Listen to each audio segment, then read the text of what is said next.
성령이 버가모 교회에 주신 말씀이란 제목으로 함께 말씀을 나누겠습니다. 자, 먼저 서론적으로 버가모라고 하는 도시에 대한 이야기를 좀 먼저 해보겠습니다. 일단 버가모는 주변 지형에 비해서 한 400m 정도 높이 마치 산 위에 건설되어 있는 도시 같은 도시라고 합니다. 그러니까 다른 지역에서 보면 굉장히 웅장하게 여러 건물들이 잘 지어져 있고 400m 높이이기 때문에 굉장히 웅장하게 잘 보이겠죠. 그러니 군사적 요충지로도 아주 중요하고 또 정치적인 도시로도 중요한 역할을 했던 도시가 버가모입니다. 특별히 학문적으로도 굉장히 뛰어났던 도시, 페르가모 도서관이라고 당시에 세계에서 두 번째로 큰 도서관이 있던 도시가 버가모예요. 첫 번째는 알렉산드리아, 아주 유명하죠. 알렉산드리아가 유명하고, 두 번째가 페르가모 도서관이라고, 이 페르가모 도서관이 있던 아주, 그러니까 정치적으로도 군사적으로도 또 여러 모형으로 굉장히 많이 갖추고 있던, 특별히 신전이 참 많았던 도시로 알려져 있습니다. 뭐 예를 들면 제우스 신전이 12m짜리 제우스 신전이 아주 웅장하게 건립되어 있고, 또 버가모 여신이라고, 승리의 여신이라고 알려져 있는 아테나 신전, 이런 아주 신전들, 그 다음에 치료의 신으로 알려져 있는 아스클레피오스. 뭘 예상하면 되냐면 요즘에 구급차라든가 그 다음에 세계보건기구 이런 거 나올 때 막대기에 뱀이 이렇게 올라와 있죠. 그게 이제 원조라고 보시면 되죠. 그래서 아스클레피오스라고 그 신전이, 어떤 사람이 이렇게 있고 지팡이를 들고 있는데 지팡이에 뱀이 이렇게 둘둘 말고 있죠. 그 형상인데요. 아주 유명한, 그래서 치료의 신 이렇게 알려져 있죠. 치료가 많이 나타난다라는 소문이 들어서 사실은 소아시아에서 수많은 사람들이 다녀가고, 기록에 의하면 카라쿨러라고는 로마 황제도, 그 이상한 왕 있죠. 그 황제도 다녀가서 갔던 그 기록도 있고요. 여하튼 소아시아의 아주 치유의 도시로 알려져 있는 곳이 버가모입니다. 특별히 좀 유명한 것 중 하나가 뭐냐면 아우구스투스 신전이 있어요. 신전이 너무 많아요. 제가 자료를 조사하다 보니까 한두 가지에 쓸 게 있는 게 아니라 너무 많아. 그래서 그냥 대충 쓰고 있는데요.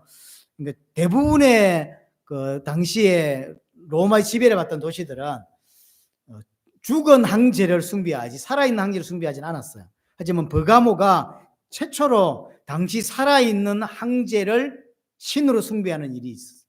로마에다가 우리는 당신을 신으로 섬기고 싶다고 하니까 허락을 해줘서 그때 세워진 신전이 아우구스투스 신전이에요. 오늘 13절을 보면 사탄의 권자라고 했죠. 이 사탄의 권자를 뭘 보고 하는 소리냐면 바로 이 아우구스투스의 신전을 두고 하는 소리예요. 그만큼 우상 숭배가 심했고 사단이 아주 지배했던 도시가 바로 버가모다라는 걸 표현해 주는 거죠. 버가모 성도들이 이 황제 숭배를 거부함으로 말미암아서 많은 핍박을 받았고, 오늘 그 안디바라고 순교자가 나왔죠. 그런 황제의 숭배를 거부했기 때문에 순교자까지 나오는 일이 벌어진 거죠. 황제 숭배를 안 한다는 이야기는 단순히 어떤 이방신을 안 섬긴다는 개념이 아니에요. 로마를 거부하는 게 되고 로마의 반역자가 되는 거거든요. 사실은 많은 문제가 생기고 황제 숭배를 안 하니까 무신론자란 말을 듣게 되고, 또 황제 숭배를 안 하니까 황제 숭배하는 사람들로부터 왕따를 당하고, 지난주에 봤던 이런 스머나교도 비슷하죠. 이런 여러 가지 어려움들, 핍박과 어려움들을 많이 당했던 교회가 오늘 이 버가모 교회입니다. 자, 오늘 그 버가모 교회 하나님께서 크게 두 가지를 이야기하시는데, 첫 번째 칭찬 세 가지예요. 그게 13절이고요. 그 다음에 책망할 것에 대한 이야기가 14절부터 나옵니다. 먼저 칭찬인데 13절 보시면 내가 어디에 있는지를 내가 아노니 거기는 사탄의 권자가 있는 데라. 세 가지를 아는데 첫 번째, 너희들이 어디에 사는지 내가 알고 있다라고 예수님이 말씀하세요. 쉽게 말하면 성도들이 어떤 세상에 살아가고 있는지 주님이 정확하게 알고 계신다라는 뜻이에요. 우리가 살아가고 있는 곳이 어떤 곳이냐? 사탄의 근자가 있는 곳이다라고 예수님은 말씀해 주는 거예요. 성도가 살고 있는 곳이 천국이 아닙니다. 우리가 이 땅에 살아가는 이 땅의 모습은 사탄이 사는 곳이죠. 오늘 13절에 사탄의 근자라고 표현되어 있고 그 뒤에 너희 가운데 곧 사탄이 사는 곳에서 죽임을 당할 때에도 사탄이 사는 곳에 우리가 지금 살고 있다라고 보셔야 돼요. 그래서 우리가 살아가는 삶의 모습이 성도들이 살아가는 삶의 모습이 마냥 천국 같은 그렇지 않죠. 사탄이 사는 곳에 산다라고 예수님이 말씀해주고 있습니다. 그래서 그 사탄이 그럼 가만히 있겠습니까? 사탄이 사는 곳이고 사탄의 권자가 있는 곳이에요. 그럼 성도들이 가만 놔두겠습니까? 그러니까 성도들을 넘어뜨리려고 많은 어려움들을 가지고 오는 거죠. 그걸 계속 성도들은 잘못하면 넘어지게 되죠. 이 사실을 알고 있다라고 예수님은 하시는 거예요. 마태복음 10장 16절에 보시면 예수님이 이런 말씀하세요. 내가 너희를 보냄이 양을 이리 가운데 보냄 것 같다. 이는 이제 비유인 거죠. 마치 성도들이 세상에 파송하는 게 양을 이리 가운데 보낸 것과 같다라고 했죠. 성도가 양이고 세상이 이리란 말이에요. 근데 그 세상에 살아가는 성도들의 모습이 이리 가운데 양의 모습이라. 어떨까요? 그럼 생각을 해보세요. 이리가 살고 있는 곳에 우리가 산단 말이에요. 예수님의 표현입니다. 그러면 세상 가운데 들어와 있는 성도를 그 이리가 가만히 있을까요? 가만히 보고 이렇게 구경하고 있을까요? 그렇지 않다는 거예요. 어떤 이리가, 어떤 늑대가 양이 지나가는데 구경하고 있고 박수 치고 있을 이리가 어디 있냐고요. 가만 보지 않죠. 근데 그 이리 가운데로 보낸 분이 누구냐면 하나님이에요. 그 보낸 분이 예수님이고 그것을 알고 있다라는 거죠. 기억해야 될 게 뭐냐면 사자 가운데로 보냈다 이렇게 말한 게 아니라는 거예요. 어마어마한 능력을 가지고 이리를 물리치고 늑대를 다 짓밟고 그럴 수 있는 사자로 호랑이로 보낸 게 아니라 양으로 보냈다는데 굉장한 의미가 있어요. 왜 비유를 굳이 이렇게 했을까? 내가 너희를 성령의 능력이 힘입어서 사자처럼 호랑이처럼 이 세상을 보낸다. 그래서 세상을 정복하고 세상을 다스리고 이렇게 해야 되잖아요. 근데 예수님은 그렇게 비유하지 않았어요. 마치 내가 너희를 세상에 보냄이 양을 이리 가운데 보낸 것과 똑같다라고 이야기를 해요. 그래서 뱀처럼 지혜로워야 되고 비둘기처럼 순결해야 된다는 거죠. 그럼 그 어마어마한 핍박과 어려움 속에서 잔머리 잘 돌리라는 이야기인가? 뱀처럼 지혜롭게란 말이 그 말인가요? 그게 아닌 거예요. 사실 자세히 이야기해 보면 뱀처럼 지혜롭다는 말이 그 어마어마한 이리들 늑대들 속에서 안 잡아먹히기 위해서 잘 피해 다니고 잘 인도를 받아야 되는 그런 이야기가 아닌 거예요. 그러면 처음부터 안 보내면 되죠. 안 보내거나 아니면 아예 사자로 보내면 되죠. 아예 호랑이로 보내면 되지. 굳이 먹힐 걸 뻔히 아는 대로 집어넣었다는 거죠. 그는 쉽게 말하면 이리가 뜯어먹게 만든다는 거예요. 하나님이 뜯어먹을 수 있는 대로 하나님이 자기 백성을 넣었다는 거죠. 이게 중요한 거예요. 쉽게 말하면 이리들이 성도들을 이렇게 물어뜯게 하기 위해서 넣었다라고 봐야 돼요. 뭘 물어뜯습니까? 우리의 옛자, 우리가 구원받기 전에 가지고 있었던 옛날의 가치관, 이것을 전부 다 뜯어먹고 내 자신을 부인하는 자로 만들기 위해서 이리 가운데로 집어넣었어요. 이게 중요한 거예요. 우리는 그걸 원치 않죠.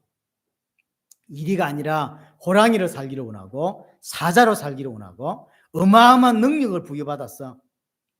양이라고 할지라도 어마어마한 능력을 부여받아서 히어로처럼 세상을 이기는 육신적으로 그런 걸 원하죠. 하지만 그렇지 않아요. 예수님은 우리를 양이라고 말했고 이리 가운데로 넣었다라고 이야기하는 거죠. 이 양은 어떻게 살아야 되겠습니까? 이리 가운데 살았는데 어떻게 살아요? 오직 주인 여호와 하나님만 신뢰하고 여호와 하나님만 의지하는 자로 살아야 돼요. 뜯기면 뜯기는 대로 최선을 다해 도망 다니겠지만 그 가운데 잡히면 잡히고 죽는 거예요. 하나님께서 그러라고 우리를 세상에 보냈다는 거죠. 이 사람을 보고 충성된 자다라고 말하는 것이고요. 그런 충성된 자로 만들기 위해서 어떤 상황과 환경 상관없이 주님만 의지하고 주님만 의뢰하는 자로 만들기 위해서, 그걸 보고 충성된 자라고 하는 거거든요. 그렇게 만들기 위해서 집어넣었다니까요. 바로 버가모라고 하는 이 도시는 황제 숭배의 중심지입니다. 사실은 모든 사람들이 황제 숭배를 합니다. 장사를 하고 살려면 상인조합, 우리 길드라고 제가 말씀드렸죠. 상인조합, 길드에 가입하지 않으면 사실은 살아갈 수가 없어요. 모든 당시의 사람들은 황제를 숭배하고 우상을 숭배했다고. 근데 거기에서 길드에 가입하지 못하고 그들의 문화에 따르지 못하면 죽는 거죠. 큰 어려움을 당할 수밖에 없는 거죠. 그걸 안다는 거예요, 하나님이. 지금 어떤 상황인 줄 알고 너희들이 지금 천국에 가 있는 게 아니라 사자의 권자가 있는 곳에 가 있고 그걸 따르지 않으면 뜯기고 찢기고 먹고 살기 힘들다는 사실을 주님은 너무나 잘 안다는 거죠. 이걸 기억해야 됩니다. 두 번째 13절에 뭐냐면 충성된 증인임을 내가 안다 그러죠. 충성된 증인. 사실 1장 5절에 보면 충성된 증인이 한번 나왔어요. 1장 5절에서 충성된 증인은 누구냐면 예수 그리스도예요. 근데 오늘 버가모 성도에게 충성된 증인이다라고 말해요. 쉽게 말하면 예수님과 똑같은 삶을 살고 있다는 거예요. 이 어려운 가운데서도 예수님이 사셨던 그 삶을, 예수님이 십자가에 죽으시고 찢기고 창에 찔리고 피 흘렸죠. 이 제자들 또한 이 버가모 교회 성도들 중에서 그렇게 예수님이 가셨던 그 길을 그대로 따라가는, 찢기고 뜯기고 순교하는 그 대표적인 인물이 누구죠? 오늘 안디바라고 되어 있죠. 안디바라고 하는 사람이 뭐 어떤 사람인지는 기록이 나와 있질 않아요. 이 부분밖에 안 나오기 때문에 이 중성된 사람이 이 버가모 교회에 있었던 거죠. 이것을 내가 안다. 근데 여기에 이제 보면 내 충성된 정인이라고 되어 있는데 히브리어에는 헬라에는 내 충성된 내 정인이에요. 내 자가 두 개 들어갑니다. 내 충성된 내 정인. 예수 그리스도께 충성하고 예수 그리스도를 증언하는 자였다는 거죠. 누가? 안디바가. 그 로마 황제를 숭배하지 않는 것 때문에 너무너무 고통을 당했지만 두 가지를 너무 잘한 거죠. 그리스도께 충성하고 그리스도를 증언하는, 그렇게 살았던 인물이 이제 안디바였다는 거죠. 그래서 마치 그 모습이 예수님이 이 땅에 오셔서 살았던 모습처럼 산 거예요. 뜯기고 찢기고 예수님이 십자가 죽었는데 이 안디바도 그렇게 죽은 거죠. 이게 칭찬의 이유인 거죠. 어떻게 그럴 수 있었냐? 어떻게 그렇게 충성된 증인으로 살 수 있었냐? 그게 뭐라고 되어 있냐면 내 이름을 굳게 잡았기 때문이다 라고 되어 있죠. 내 이름을 굳게 잡았기 때문이다. 내 이름이라고 하는, 이스라엘에게서 이름이라고 하는 것은 그 사람의 본질을 말하는 거죠. 여호와 이름으로 맹세하노니라 할 때 여호와 이름이라고 하는 건 여호와 그 자체, 여호와의 그 본질 그 자체를 이야기하는 거잖아요. 예수 이름을 붙잡았다는 이야기는 예수님 자체를 붙잡았다는 거죠. 예수님을 본질적으로 붙잡았다라고 하는 거죠. 단순히 예수 믿는다가 아닌 거예요.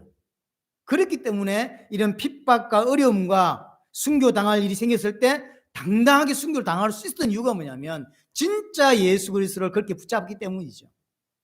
오늘 요한계시록 1장에서 그 이야기를 했는데요. 예수님께서 교회를 오른손으로 붙잡고 있죠. 여기에 안디바 같은 제자는 예수님을 붙잡고 있는 거예요. 그러니 승리할 수 있는 거예요. 이 사람을 보고 오늘 본문에 이기는 자라고 표현했어요. 이기는 자. 예수님이 안디바를 이렇게 손을 탁 붙잡고 있고 안디바가 예수님을 이렇게 탁 붙잡고 있는, 성도는 이런 자죠. 원래 이기는 성도, 승리하는 성도는 이런 자입니다. 예수 그리스도께서 나를 능력의 손으로 붙잡고 있고 우리 또한 그분을 붙잡고 있는, 끝까지 그 이야기를 하고 있는 거죠. 이것을 안다는 거죠. 어느 정도 붙잡고 있었냐? 예수님이 세 번째 이야기를 하고 있는 게 뭐냐면 그 사탄이 사는 곳에서 죽임을 당할 때에도, 그러니까 단순히 핍박 정도가 아니에요. 지금 안디바가 순교를 당합니다. 죽임을 당할 때에도 나를 믿는 믿음을 저버리지 아니하였도다. 끝까지. 죽는데도 부인하지 않는 거죠. 죽임을 당할 때에도 예수 믿는 믿음을 끝까지 저버리지 아니하고 뭐 했다? 인내했다는 거죠. 이게 버가모 교회 안에 있는 사람들 중에서 이런 사람들이 있는 거죠. 이게 칭찬받을 만해요. 예수님이 하시는 이야기입니다. 내가 세 가지를 아는데 너희가 지금 어떤 세상에 살고 있는지 잘 알고 있다.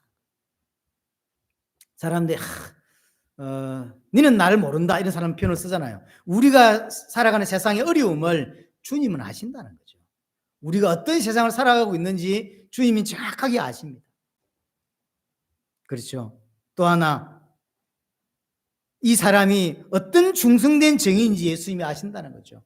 죽음을 당할 때까지 진짜로 그리스도로 붙잡는 정인으로 살았고 끝까지 붙잡았죠. 인내하며 살았습니다. 이런 사람들이 버가모 교회에 있어요. 근데 그런 책망만, 칭찬만 있는 게 아니고 14절에 보면 책망이 있죠. 오늘 핵심 중에 하나가 사실 14절 책망입니다. 그러나 내게 두 가지 책망할 것이 있나니, 따지자면 한 가지인데, 한 가지죠. 두 가지 책망할 것이 있나니 거기 내게 발람의 교훈을 지키는 자들이 있도다. 발람이 발락을 가르쳐 이스라엘 자손 앞에 걸림돌을 놓아 우상 제물을 먹게 하였고 또 행음하게 하였느니라. 이와 같이 과거에 발람이라고는 어떤 사건이 있는, 발람의 사건이 있는데 그 사건을 설명하면서 이와 같이 내게도 니골라당의 교훈을 지키는 자들이 있도다. 그러니까 발람의 교훈과 니골라당의 교훈이 같은 거예요. 같은 겁니다. 당시에 옛날에 민수기에 나오는 발람 사건과 지금 너희들이 하고 있는 그 행위가 니골라당의 행위인데 그 니골라당의 행위나 발람의 행위나 똑같다 이 말이에요. 사실 결국은 두 가지 예를 들었지만 하나 따지자면 한 가지입니다. 자, 그럼 발람의 교훈이라는 게 발람의 교훈을 지켰대요. 이 발람의 교훈이 니골라당의 교훈인데 그럼 발람의 교훈이 뭐냐면 발람은 민수기 22장부터 24장에 잘 나와 있는 이방 선지자입니다. 모압 왕 발락이라고 하는 사람이 이스라엘 백성을 멸망시키고 싶어요. 이제 그래서 발람이라고 하는 선지자에게 찾아옵니다. 그래서 발람에게 내 돈을 줄 테니까 이스라엘 백성을 저주해라 라고 이야기를 합니다. 이 발람은 돈 준다 하니까 오케이. 그래서 이제 이스라엘 저주하려고 가려고 하는데 하나님 못 가게 해요. 가려고 하면 맞고 가려고 하면 맞고, 저주하는 데 목적이 아니라 발람은 돈 받고 싶은 거죠. 돈 벌고 싶은 거예요. 돈 받고 이스라엘을 저주하면 돈 준다니까.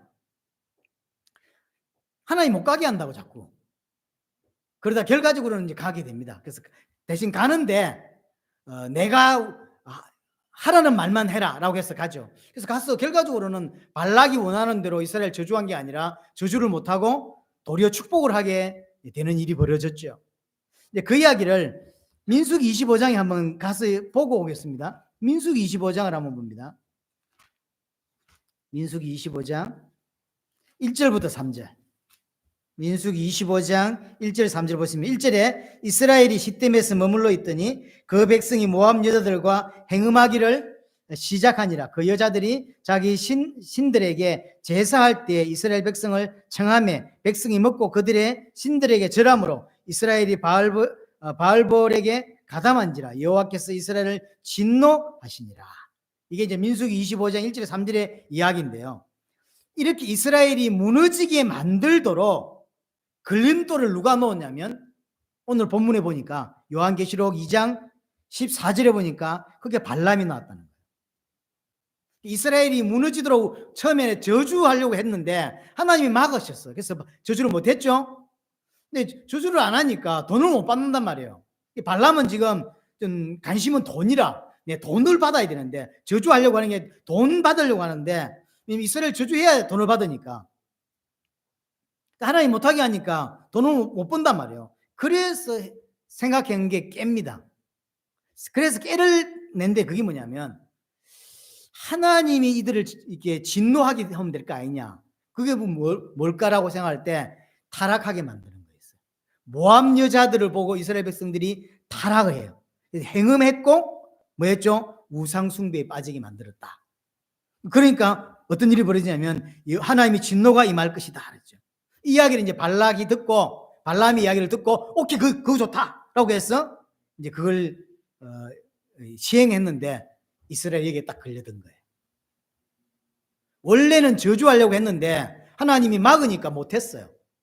가긴 갔지만 결국은 저주 못하고 왔죠. 근데 돈을 못 받잖아요.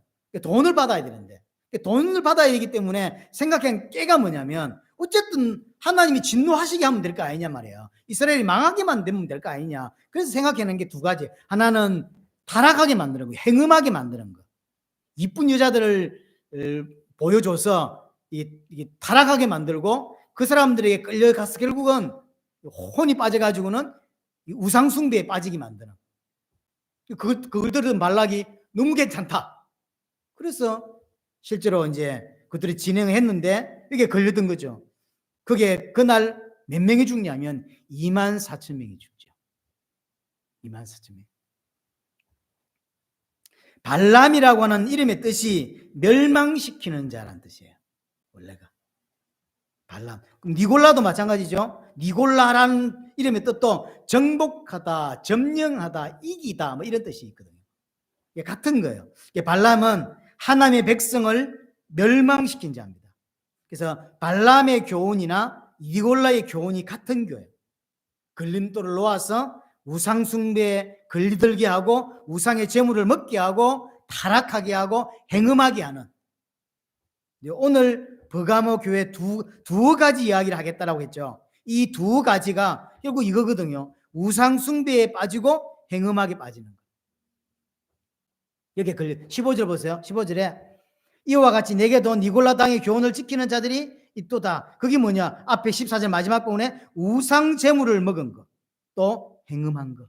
이 두 가지 딱 걸려든 거예요. 본질적으로 발람의 교훈 하나입니다. 니골라의 교훈 같은 것이고요.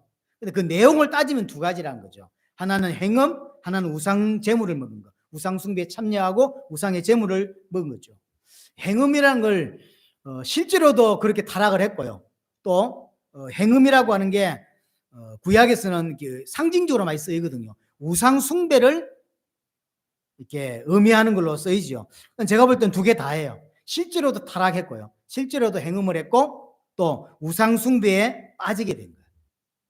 그러면서 또 하나 우상 제물을 먹게 된 거죠. 여기서 우상 제물을 먹었다는 것이 바울이 고린도 교회에 편지 보내면서 우상의 제물 문제에 대한 우상에서 나온 어떤 음식 문제를 다룬 적이 있단 말이에요. 고린도 교회에. 근데 그거하고는 좀 다릅니다.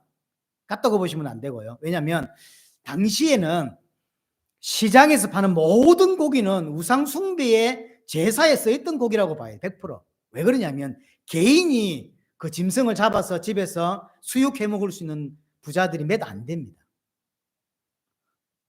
사람이 가능성은 있지만 대부분의 시장에 나오는 100%의 음식은 우상 제물에 쓰였던 거예요. 어마어마하게 우상 숭배를 하기 때문에 그것도 저 신전에서 날짜 다르게 계속 하잖아요. 계속 나오는 거죠. 그 전부 거기에서 소비가 되지 않기 때문에 대부분 다 시장으로 온다고. 그래서 여기서 우상 제물이란 말은 시장에 나와 있는 우상에 사용되었을 걸로 보이는 그거 먹지 마라. 그런 의미로 쓴 건 아니에요. 여기서 우상 제물을 먹었다라고 하는 것은 실제로 우상 숭배하는데 갖고 거기에서 절하고 음식을 먹는 걸 말합니다. 이거 아까 읽었던 민수기 25장에서 그 이야기가 나왔잖아요.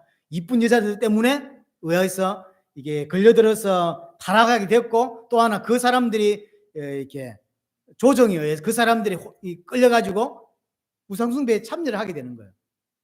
그 일로 하나님이 진노하셨죠. 그래서 24,000명이 죽게 된 거죠. 이게 지금 버가모 교회하고 무슨 상관이 있냐라고 할 때 버가모 교회가 이 발람의 교훈, 이 니골라당의 교훈에 영향을 받은 거예요. 그래서 지금 황제 숭배하고 이러잖아요. 근데 황제 숭배는 우상 숭배가 아니다라고 이야기하는 거예요. 황제 숭배는 뭐냐? 국가 의식이다. 국가 의식이다. 이게 무슨 우상 숭배냐? 그래서 이게 황제를 숭배하는 것은 국가 의식이고 하나님께 죄 짓는 게 아니다. 이것은 다 하는 문화다라는 거죠. 딱 천주교가 지금 그렇죠. 지금 천주교가 제사 지내고 이런 것들이 그냥 한국의 문화라고 인정을 하죠. 아닙니다. 그건 우상 숭배입니다. 하면 안 돼요. 우상 숭배예요. 근데 그걸 모른다. 처음에 천주교인들이 조상에게 절하는 것, 제사 지내는 것 때문에 얼마나 많은 사람들이 죽었는데요. 근데 계속 죽어나가니까 교황청에서 그거는 문화라고 해라. 그래서 문화가 돼버렸어요. 그렇지 않습니다. 진리는 바뀌는 게 아니거든요. 이 버가모 교회가 이런 문제에 닥친 거예요. 황제를 숭배하는데 우리 지난주 봤던 스무나 교회는 우상 숭배, 황제 숭배에 거부했기 때문에 가난해졌어요. 원래 가난하기도 했지만 황제 숭배를 거부했기 때문에 직장을 잃게 되고 또는 길드에 들어가지 못하고 조합에 같이 끼어지 못했기 때문에 돈을 벌 수 없고 그럼 가난할 수밖에 없었죠. 근데 버가모 교회도 똑같은 일이 벌어졌는데 버가모 교회에서는 이 니골라당이 뭐라고 이야기하냐면 이건 문화다, 이거는 국가적인 행사다, 국가적인 의식이다, 이는 우상 숭배 아니다라고 한 거죠. 그래서 타협을 시작한 거예요. 스무나 교회는 타협하지 않았기 때문에 너무나 궁핍한 일을 가난하게 살 수밖에 없었고, 버거모 교회 다는 아니겠지만 오늘 책망한 대상이 되는 그 사람들은 그걸 받아들인 거죠. 아, 그렇다. 이는 우상숭배 아니다. 이거는 문화다. 이는 국가적인 행사다 그냥.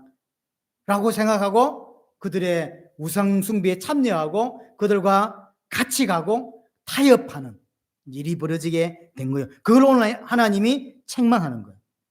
참 아이러니하죠. 한쪽에서는 외부에서 막 공격을 해옵니다. 그래서 오늘 안디바 같은 사람은 끝까지 그 믿음을 지켰죠. 인내했다. 그러니까 하나님께 칭찬받았단 말이에요. 순교자가 나왔다고, 교회 안에서. 교회 안에서 순교자가 나왔는데 다른 한쪽에는 타협하는 사람들이 생기는 거예요. 희한하죠. 다 순교자 믿음으로, 똑같은 믿음으로 가야 될 것 같은데, 아니 목사도 한 명 있을 것 같고요, 지도자가 한 명 있을 것 같은데 똑같은 설교를 듣고 똑같은 성경 들고 같이 신앙생활 하는데 하나는 순교자가, 한 팀은 순교자가 나와요. 끝까지 믿음을 지키는 거예요. 우리는 황제 숭배할 수 없다 라고 하면서 순교자가 나왔다. 그러니까 하나님이 그걸 칭찬하고 계시잖아요, 예수님이. 근데 한쪽은 그걸 문화라고 인정하고 그걸 국가적인 행사라고 인정하면서 타협하고 동화되기 시작하는 거예요. 그렇죠? 동화되는 거예요. 그래서 길드에 가입하고 상인조합에 가입해서 함께 우상숭배에 참여하고 제사에 참여하고 거기에 절하고 거기에 넣은 음식을 먹은 거죠. 단순히 제사에 쓰이는 음식을 먹은 것을 지금 책망하고 있는 게 아닙니다. 이게 버가모 교회의 책망의 내용입니다. 사단은 많은 어려움과 핍박을 갖다 주기도 하지만 사실은 이는 세상의 문화나 가치관과 타협하게 만든다는 거죠. 동화시켜요. 세상에 동화시키는 거예요. 그래서 종교성 가진 기독교인들을 이중적으로 살도록, 주일날은 교인인 것처럼 살고 나머지 평일은 세상 사람들 동일한 그런 삶을 살도록, 절대로 그런 삶을 살 수가 없는 것인데, 그렇게 산다는 건 제가 지난번에 한번 설명했죠. 그렇게 산다는 건 그런 믿음을 가지고 있기 때문이라는 거죠. 그렇죠? 왜 그렇게 사냐라고 할 때 하나님과의 관계 속에서 그런 믿음을 가졌기 때문에 주일날은 교인인 것처럼 살고 평일은 불신자로 산다는 거죠. 그렇게 사단이 공격하는 겁니다. 그래서 동화되도록, 그래서 나 기독교인이야, 나 예수 믿어라고 말하면서 우상에 참여되고 절하고 하나님이 기뻐하지 않는, 하나님이 싫어하는 곳에 가 있는 거예요. 그래서 기독교인이라고 생각하는 거죠. 왜 그건 나쁜 거 아니야, 죄 아니야 라고 생각하는 거죠. 죄인데 오늘날도 마찬가지죠. 세상의 기준이 교회의 기준, 교회 안으로 급격하게 들어와서 세상의 기준이 곧 교회의 기준이 되어 있습니다. 그래서 교회는 민주주의도 아니고 공산주의도 아니에요. 그렇죠? 우리가 어떤 편의상 어떤 투표를 해야 될 때 뭐 투표를 해서 다수결 원칙에 따라 하지만 교회가 무슨 다수결입니까? 하나님의 뜻을 찾기 위해서 다수결도 하고 뭘 하는 것이지 다수결도 아니고 민주주의도 아니고 공산주의도 아니에요. 오직 교회는 하나님이 주인이고 하나님이 교회에 따라가는 거예요. 우리가 막 밀어붙이더라도 진짜 하나님의 계획이 맞다고 답이 나오면 그날로 돌이킬 줄 알아야 되는 게 교회인 거죠. 그게 교회예요. 근데 지금 교회는 보면요, 철저하게 민주주의처럼 철저하게 세상 문화에 노출되어 있고 세상 문화가 그대로 교회 안에 들어와 있는 것들을 많이 봅니다. 하기가 따지자면 예수를 믿는 이유가 세상적인 것을 얻기 위해서 예수를 믿으니까요. 교회를 나오는 이유가 사실은 다시 말씀드리지만 그건 구원이 아닙니다. 그렇죠? 하나님을 이용해서 자기의 육신적인 걸 얻기 위해서 교회로 오고 하나님 믿지 그건 하나님이 믿는 게 아니라는 거죠. 그래서 세상의 기준과 신앙의 기준이 섞여 있고요. 세상과 타협하고 세상과 동화되어 있고 그런 상태. 그래서 지금 참 안타깝게도 신앙생활이 취미생활보다 못한 모습들을 좀 많이 봅니다. 정말 안타깝죠. 개를 하나 키우는데도 어떤 분 인터뷰하는 걸 제가 봤는데 여행을 안 가요. 왜 여행을 안 가냐면 자기가 가고 나면 개나 고양이를 챙길 사람이 없어요. 그래서 여행을 안 가요. 자기가 키우는 개나 고양이를 위해서 모든 걸 맞춰요. 직장을 선택하는데 개나 고양이를 돌볼 수 있는 시간을 낼 수 있는 직장으로 가고요. 그게 자기 취미라고 우리가 본다면 취미 생활보다 못한 신앙생활을 성도들이 한다니까요. 안타깝죠. 진짜 신앙은 세상과 하나 될 수 없다는 걸 아셔야 돼요. 절대로 세상과 다릅니다. 그렇죠? 해결하는 게 뭐냐면 세상을 향해 가던 길을 해결한 말은 턴한다는 거죠. 그래서 세상으로 가는 길을 끊고 돌이켜서 하나님 쪽으로 향해 가는 게 신앙이란 말이고 그게 해결한 말이죠. 근데 어떻게 세상 안에서 양으로 살면서 세상에 젖어 살 수 있냐고. 일이하고 잘 같이 밥 먹고 어떻게 잘 살 수 있냐고. 없어요, 사실은. 그래서 세상 안에서 철저하게 어떤 면에서 외톨이로 어떤 면에서 세상과 안 맞게 다만 세상에 우리를 하나님이 넣으셨기 때문에 그 안에서 그냥 맞춰 살 뿐인 거예요. 절대로 세상과 같이 갈 수 없고 하나 될 수 없습니다. 그래서 예수 믿는 걸 뭐라고 성경 표현하면 좁은 길이다라고 표현하는 거예요. 좁은 길이에요. 넓은 길이 아닙니다. 누구나 갈 수 있는 길이 아니에요. 교회 다닌다고 누구나 갈 수 있는 길이 아닙니다. 이리가 사는 곳에 하나님 우리를 집어넣었다고. 뭐로요? 호랑이가 아니라 양으로. 이걸 기억하셔야 돼요. 섞여서 잘 살 수 있을까요? 내가 양인데 늑대 옆에 이리 옆에 같이 잠자고 이렇게 잘 살 수 있냐? 없어요. 세상에 살면서 세상과 완전히 다른 기준으로 살아가는 자가 성도입니다. 이건 어떻게 가능할까요? 성령으로 거듭나야만 가능한 거예요. 성령의 은혜로 진짜로 정확하게 예수를 그리스도를 믿을 때면 가능한 것입니다. 자, 두 번째, 그래서 하나님이 뭐라고 이야기하냐면 이런 우상숭배의 제물과 그 다음에 음행을 두고 이야기하면서 16절에 말하죠. 회개하라. 더 이상 세상과 타협하지 말라는 거예요. 우리 보고 하는 사람입니다. 절대로 세상과 타협하지 마라. 끊어내고 돌이키라 라는 거죠. 만약 그렇지 않으면 어떻게 한다? 보세요. 내게 속히 가서 내 입의 검으로 그들과 싸울 것이다. 내 입의 검으로 그들과 싸우겠다. 돌이키지 않으면 하나님의 생명을 얻을 수 없다는 거예요. 우리는 저 사람이 구원받았는지 안 받았는지 알 수 없습니다. 그렇죠? 이렇게 생각하는 사람들이 있어요.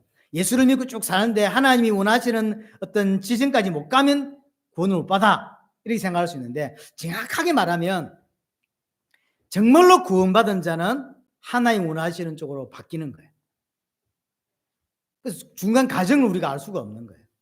진짜 믿는 사람인데 더디게 깨닫는 것 같다라고 생각할 수도 있지만 아니요. 안 믿기 때문에 안 바뀔 수도 있는 거예요. 안 바뀌기 모르는 거죠. 사람들이 그걸 이제 이런 시간상으로 설명을 하다 보니까 예수를 믿지만 이렇게 막 믿고 성장해 가려고 했는데 그래서 육신적인 여러 가지 이유로 결국 성장이 더디고 이 사람은 구원을 못 받는다 이렇게 설명하는 사람이 있더라고요. 목사님들 중에서. 정확히 따지면 그건 아니죠. 진짜 구원받은 자는 결국 하나님이 진짜로 믿는 자의 삶이 놓을 수 있도록 만들어 가시고 그렇게 된 자는 새하늘과 새 땅에 들어가는 거거든요. 믿었는데 못 가는 게 아닙니다. 안 믿기 때문에 안 변한다고 보는 게 맞는 거죠. 여하튼 그 17절에 보시면 그렇게 세상을 끊고 돌이키는 자를 보고 오늘 뭐라고 그랬죠? 이기는 자라고 표현하고 있습니다. 이 사람이 이기는 자입니다. 자, 이기는 자에게 주님이 세 가지를 주겠다라고 하죠. 첫 번째, 만납니다. 자, 17절 보세요. 귀 있는 자는 성령이 교회들에게 하시는 말씀을 들을지어다. 우리 교회도 귀담아 들어야 되죠. 이기는 그에게, 그러니까 돌이키고 세상에서 돌이킨 자, 그 사람이 이기는 자고요. 이기는 자가 맞는 거죠. 이기는 자에게 뭘 주냐면 내가 감추었던 만나를 주고 하죠. 감추었던 만나를 준대요. 요한복음 6장에서 보면 만나는 예수님을 보고죠. 하늘의 만나, 예수님이죠. 근데 감추어져 있대요. 무슨 말일까요? 아무나 먹을 수 없다는 이야기죠. 아무나 알 수 없다는 이야기죠. 정말로 생명 얻은 자, 정말로 구원받은 자만 먹을 수 있는 하늘 양식이라는 거죠. 그러니까 새 하늘과 새 땅에 진짜 들어갈 수 있는 자는 성령으로 거듭난 자만 들어갈 수 있다는 거예요. 그러니까 새 하늘과 새 땅에서 만나라고 비유된 그 하늘 양식을 진짜 먹는 자는 정말로 예수를 아는 자만, 진짜 믿는 자만 먹을 수 있다는 이야기인 것이고요. 자, 17절에 계속해서 흰 돌을 준다 그랬습니다. 여러 가지 해석들이 많이 있습니다. 그 설명하자면 1시간 내가요. 그래서 제가 그냥 간단하게 흰 돌을 준다는 이야기는 뭐냐면요. 새 하늘과 새 땅에 들어갈 수 있는 자격을 준다는 이야기예요. 신분을 부여한다는 이야기예요. 이기는 자에게 주는 거예요. 그래서 우리 이 땅에서 사실은 잘 모릅니다. 누가 이기는 자인지 잘.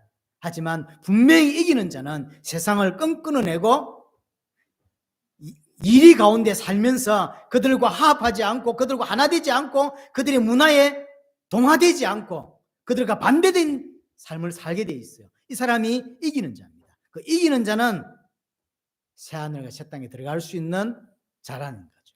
신분을 얻는 자라는 거죠. 그러면서 그 흰 돌 위에 새 이름을 적어준다고 이야기를 합니다.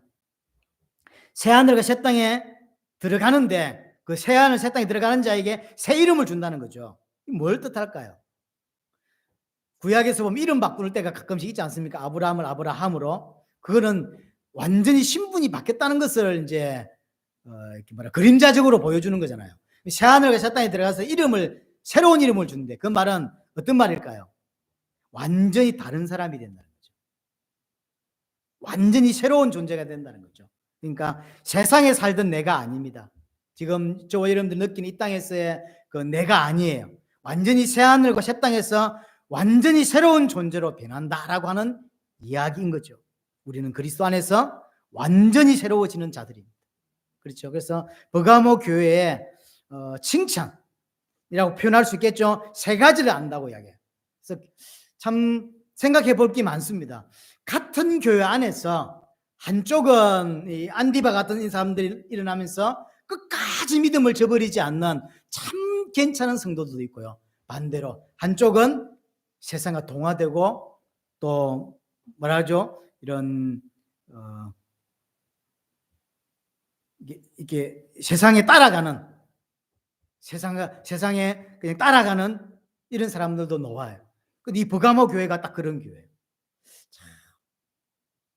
원래 그런 건지 아이러니한 건지 잘 모르지만 어떻게 순교자가 나왔는데 한쪽은 세상 문화라고 하면서 동화되고 그들과 맞춰 살고 그렇게 산단 말이에요.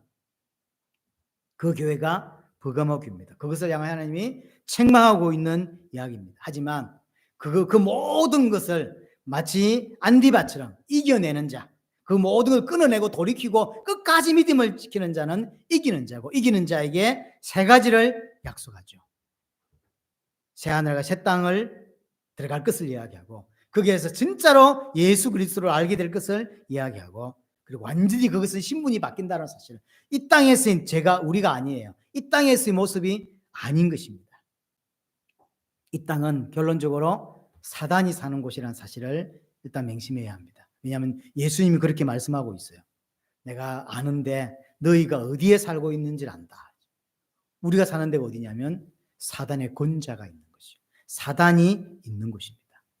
사단은 끝까지 물고 늘어지면서 우리를 무너지게 하고 우리를 넘어지게 한다는 사실입니다. 하지만 그 속에서 안디바처럼 끝까지 믿음을 지키는 자들이 나오듯이 우리도 끝까지 오늘 내용들을 보면서 끝까지 이겨내고 또 이긴 자로서 새하늘 새 땅을 준비하는 우리가 되어야 될 것입니다. 이 은혜가 있게 되기를 바랍니다.